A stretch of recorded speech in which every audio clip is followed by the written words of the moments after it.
안녕하세요, 라이프 에디터입니다. 오늘은 식물 기르기 7편으로 찾아왔습니다. 이번에 제가 할 게 뭐냐면요, 지난번 적화무에 이어서 새로운 식물을 길러보려고 합니다. 지난번 적화무 아주 맛있게 먹었잖아요. 뭔가 자신감이 생겼다고 할까요? 다만 자신감이 있다고 해도 종이컵에다가 다시 심을 수는 없을 것 같아가지고 저기 창고 구석에 있던 먼 옛날에 구매했던 다이소 저면관수 화분을 하나 가져왔습니다. 집에 저런 게 왜 있냐면요, 사실은 제가 4년 전인가 허브를 길러본 적이 있었습니다. 그때는 방 안에서 정말 약한 식물 등 하나 가지고 스위트 바질과 레몬밤, 라벤더, 로즈마리 이 4가지 식물을 길러보려고 한 적이 있었는데요. 허브 딜도 포함해서네요. 그 중에서 바질과 딜만 잘 자라고 나머지 허브들은 자라지 못하고 그냥 죽었습니다. 그래도 스위트 바질과 딜은 꽃 피는 것까지 보고 정리를 했던 기억이 나네요. 그래서 지금 쓰고 있는 화분은 그때 그 허브들을 길렀던 화분이다 라고 보시면 되겠습니다. 다만 지금 와서 생각해보면은 그때 스위트 바질과 딜만 살아남았던 이유가 저면관수가 너무 잘 돼가지고 과습으로 다른 녀석들이 죽었거든요. 그래서 아까 보신 분들은 아시겠지만 제가 화분 안에서 심지를 뺐습니다. 일부러 뺐어요. 저면관수를 하기보다는 그냥 제가 알아서 관리하는 게 좀 더 낫겠다라는 생각이 들었거든요. 그래서 화면에는 보이지 않지만 사실 하나가 더 있어요. 그래서 총 3개의 화분에 저렇게 흙을 가득 채워가지고 허브를 심을 준비를 합니다. 그래서 허브를 파종하면은 어디서 기를 것인가 장소 확보하는 게 먼저일 것 같았어요. 지금 보이는 이 책상은 제가 이전 영상에 보여드렸던 저만의 식물존, 식물 공간이지요. 지금 보이는 책상 밑으로는 적환무가 식물 등 밑에서 아주 잘 자라고 있습니다. 그 말인즉슨 적환무가 자리를 차지하고 있기 때문에 책상 밑에다가 저 화분을 놓을 수는 없다라는 얘기가 되겠지요. 무엇보다도 제가 이전 영상에 말씀드렸던 것처럼 책상 위에 공간이 너무 넓어가지고 저기를 어떻게 써먹어 볼 수 있지 않을까 고민했다고 말씀드렸잖아요. 그래서 이 화분 3개를 놓으면은 저기 넓은 공간을 좀 의미있게 사용할 수 있을 것 같다라는 생각이 들었습니다. 그리고 식물 등도 비록 약하긴 하지만은 있었기 때문에 위에서도 충분히 기를 수 있을 것 같았어요. 적어도 과거에 저 녀석을 가지고 바질이랑 딜을 기른 적이 있었으니까요. 성능은 어느 정도 검증되어 있다라고 저는 생각했습니다. 물론 이 빛을 쬐던 21무는 빛이 약하다라고 온몸으로 표현하긴 했지만요.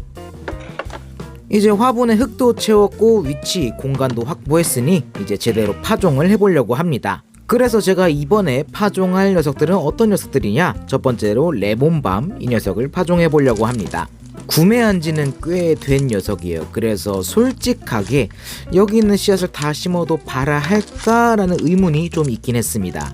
제가 처음에 허브 기를 때 구매한 씨앗이기도 하고 지금을 기준 생각해보자면은 2년 정도 시간이 지난 씨앗이기 때문에, 그리고 보관을 제가 제대로 안 했기 때문에 솔직히 저거 다 심어도 하나도 안 난다고 해서 제가 누굴 탓할 순 없을 것 같아요. 레몬밤 다음으로 제가 심어볼 녀석은 바질입니다. 바질 중에서도 스위트 바질을 심어보려고 해요. 보통 바질류가 발화율이 굉장히 높습니다. 그래서 개인적으로 높은 기대를 가지고 있던 씨앗이었어요. 그래서 레몬밤이랑 스위트 바질을 파종하기로 했죠. 2가지는 결정이 되었습니다만은 지금까지 영상을 보신 분이면 아시겠지만 제가 화분이 3개가 있죠. 하나를 더 선택해야 했습니다. 씨앗 봉투를 뜯고 보다 보니까 생각보다 많은 씨앗들이 이렇게 나왔더라고요. 선택지가 굉장히 많았습니다. 기억나는 씨앗들을 얘기해보자면 일단은 카모마일 하나 있었고, 야로우, 토플이라는 것 하나 있었고요. 그리고 페퍼민트 봉투가 들어있었습니다. 사실 야로우나 캐모마일 같은 경우에는 제가 관심이 있는 허브가 아니기도 하고, 보통 민트라는 이름이 들어가는 허브들은 생명력이 굉장히 강하다고들 하잖아요. 21무를 성공적으로 수확해서 먹었기 때문에 자신감은 있었지만은 여전히 현실은 저는 식린이었기 때문에 이런 저의 손에서도 민트류는 잘 자라주지 않을까 하는 마음에 페퍼민트를 선택했습니다. 보다시피 씨앗이 굉장히 작아요. 사실 이때 페퍼민트 씨앗이 너무너무 작아가지고 제가 이걸 제대로 심을 수 있을까 좀 걱정되긴 했어요. 지금 화면에 보이는 것처럼 눈에 보이지도 않을 정도로 엄청 작았습니다. 그리고 페퍼민트만 작은 게 아니라 레몬밤 씨앗도 생각보다 많이 작더라고요. 분명 제 기억에 저거보다 더 컸던 것 같은데 뭐 제 기억이 잘못됐거나 아니면 레몬밤 씨앗이 작아졌거나 둘 중 하나겠죠. 뭐 레몬밤 씨앗이 작아졌을 리는 없으니 제 기억이 잘못된 걸로 하겠습니다. 다음으로 스위트 바질 씨앗을 살펴봤습니다만은 생각보다 양이 너무 많아가지고 내가 이 정도 씨앗 다 쓸 날이 올까 하는 생각이 들었습니다. 뭐 봉투에는 약 80립이라고 적혀 있는데 그거보다는 확실하게 많아 보이긴 했어요. 그리고 오늘 파종을 도와줄 도구를 하나 가져왔습니다. 방금 화면에 보여드린 이쑤시개예요. 이 이쑤시개를 파종하는데 어떻게 사용할 거냐면요, 지금부터 보여드리겠습니다. 모름지기 우리가 씨앗을 심을 때는 항상 얇게 구멍을 파고 그 안에 씨앗을 넣고 흙을 덮어주죠. 똑같은 과정을 해보려고 합니다. 이쑤시개로 얕게 땅을 긁어서 파내고요, 파내진 그 틈 사이로 씨앗들을 넣어보려고 해요. 안 그래도 작은 화분에서 여기서 삽으로 팔 순 없으니까 또 손가락으로 파면은 뭔가 좀 깔끔하지 않을 것 같아가지고 이쑤시개로 정교하게 섬세하게 땅을 팠습니다. 저 저면관수 화분에 흙이 약 1.5리터 들어간다라고 적혀있는데 저 정도 규모에서는 이쑤시개로도 충분할 것 같아요. 그리고 제가 갑자기 포스트잇을 꺼내왔죠. 이 포스트잇을 꺼내온 이유는요, 지금 보이는 것처럼 저 하얀 포스트잇 위에다가 씨앗을 올려놓기 위함입니다. 원체 씨앗들이 작기도 하고 제 책상에서 매트를 깔아놔가지고 씨앗을 떨어뜨리면은 찾기가 좀 어려울 것 같았어요. 그래서 좀 밝은 포스트 위에다 올려놓으면은 잘 보이지 않을까 해서 저렇게 가져온 거였거든요. 뭐 적어도 제 생각이 통했다라는 거는 알 수 있었습니다. 저 포스트 위에서 씨앗들이 잘 보였거든요. 하지만 얼마 지나지 않아서 저렇게 하는 것보다 훨씬 더 효율적인 방법이 있다라는 걸 알아차리게 되었습니다. 이제 씨앗도 준비가 되었으니 한번 화분에 제대로 파종을 해보도록 하겠습니다. 지금 보이는 것처럼 이쑤시개로 땅을 좀 파고, 아니 판다라고 하기엔 좀 애매하긴 하네요. 땅을 좀 긁어내고요, 긁어서 생긴 틈 사이로 씨앗들을 조금씩 넣어줬습니다.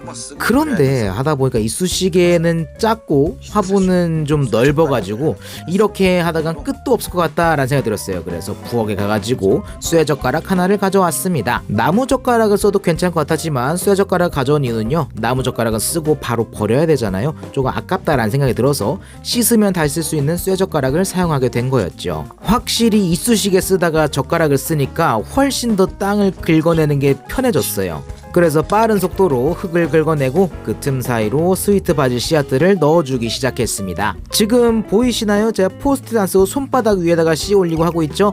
이게 훨씬 더 편하고 효율적이었어요. 그래서 저 포스트잇은 다시 쓰지 않게 되었습니다. 그리고 씨앗은요, 나중에 솎아낼 생각으로 그냥 개수 세지 않고 마구마구 뿌렸습니다. 그리고 덮어줄 때는 쇠젓가락 덮는 게 아니라 이쑤시개를 통해 가지고 좀 더 섬세하게 덮어줬어요.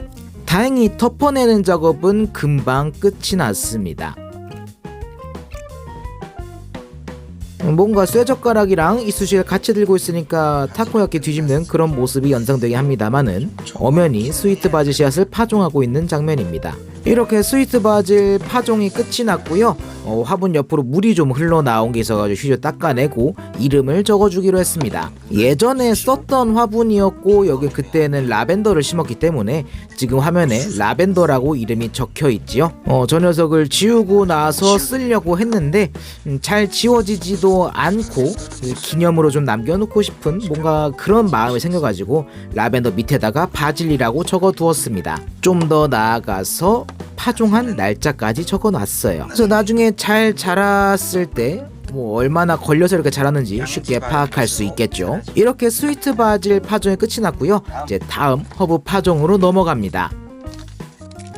스위트 바질 다음에는 레몬밤을 파종하기로 했어요. 그런데 확실히 앞에 봤던 스위트 바질과 씨앗의 수에서 크게 차이가 나더라고요. 또 씨앗의 크기도 바질보다는 작은 편이어가지고 생각보다 많이 적다라는 생각이 들었습니다. 그래서 요거는 좀 제대로 나눠서 파종을 해야 될 것 같다라는 생각에 손바닥 위보다 다시 포스트잇 위에다가 뿌리기로 했어요. 저렇게 뿌리는 중간에 또 씨앗들이 옆으로 떨어져 나와가지고 그거를 찍어서 다시 포스트잇 위에다가 올려놨습니다. 또 다 꺼냈습니다. 이제 준비가 다 되었으니까 파종을 해야겠죠. 방법은 스위트 바질과 동일하게 합니다. 먼저 젓가락으로 구멍을 좀 뚫어주고 저 구멍에다가 레몬밤 씨앗을 넣어주기로 했어요.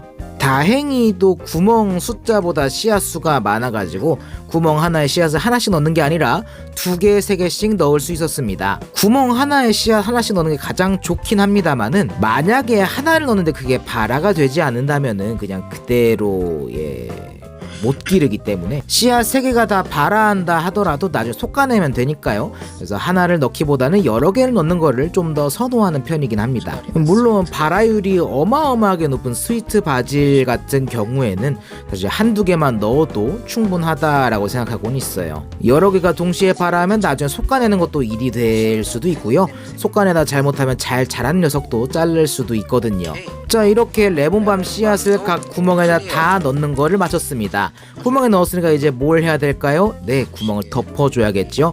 이쑤시개를 빼어 들고 구멍 위를 살살 긁어가지고 구멍을 덮어주었습니다.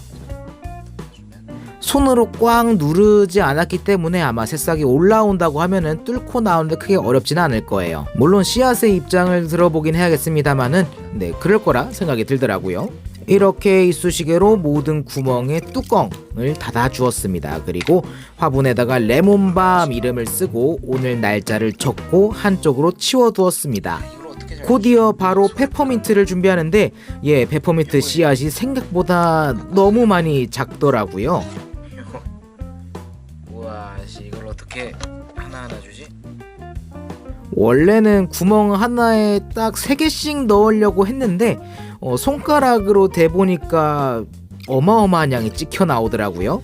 때마침 물에 젖은 이쑤시개가 있어가지고 요거를 사용하면은 적당량 넣을 수 있겠다 해서 해봤더니 네, 한 구멍당 5개씩 넣을 수 있었습니다. 파종이 다 끝났으니 이제 볕 좋은 곳으로 나가야 되지 않겠습니까? 제가 4편에서 딸기 씨앗을 얻기 위해서 과육을 잘라가지고 키친타올에 둬서 말리는 곳이 있었죠. 그쪽이 그나마 볕이 좀 잘 들어오는 곳이라서 이쪽에다가 일단 세팅을 해 두었습니다. 여기에서 햇빛을 좀 받은 다음에 햇빛이 더 이상 들어오지 않게 되면은 제가 구상한 식물존으로 가가지고 식물 등의 빛을 받으면서 조금씩 성장하게 될 것 같습니다. 개인적인 바람으로 이 녀석들이 잘 자라가지고 제 식물존을 좀 더 풍성하게 만들어 주었으면 좋겠습니다. 이번 영상은 여기까지입니다. 시청해주셔서 감사드리고 저는 다음에 다른 영상으로 찾아뵙겠습니다. 다음 영상에서 만나요.